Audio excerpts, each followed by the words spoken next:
بس الحب صار ورا الزواج.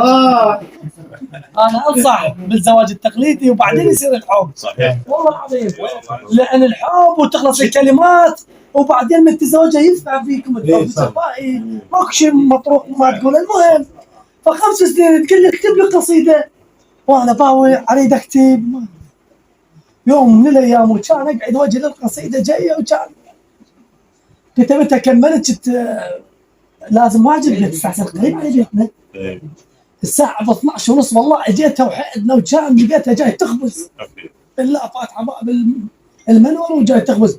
كنت كتبت قصيدة، قالت ما صدق هي جاي تو جيبوا والله كان قالت سمعني اياها، والله قريتها لها يا اخوي. فهت على حلقي، فهت على حلقي الخبزات على الطريقين 4 قالت تعال اليوم. قلت لها صاحب البداية تعذبت، صاحب البداية تعذبت، بس الله أرحم بي، بالتالي عوضنا بمرة تسوى الكرة الأرضية.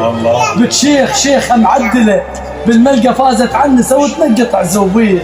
ما راح أسولف أنحسد، قد ما علي ربك لطف وطاني هيك بنية. نفسيتي كانت عالصفر، لا هسه من تزوجت عمره حدود 100. مرت وغلط ربتك بعيوني صرت ولاية، تطفى السما وما مش قمر لو ما قعدت وياي.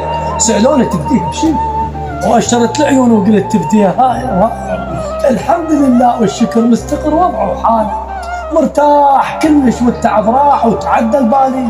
عرفت الرخص له الرخص، عم الغالي ياخذ بالي. مرتم جهالي ودنيتي النفس والحب مالي، يخدي لي كبديه والقلب صرت حالي ومالي.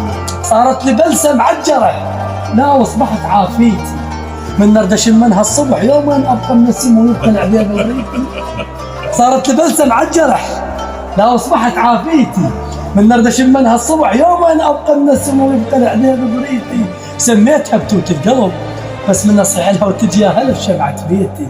من رحت فدوة وما قلت رايح علينا الفدوة، تستاهل مريته وصدق ما بين كلهم تسوى.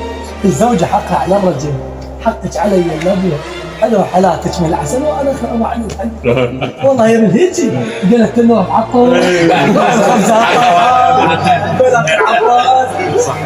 الله يسلمك.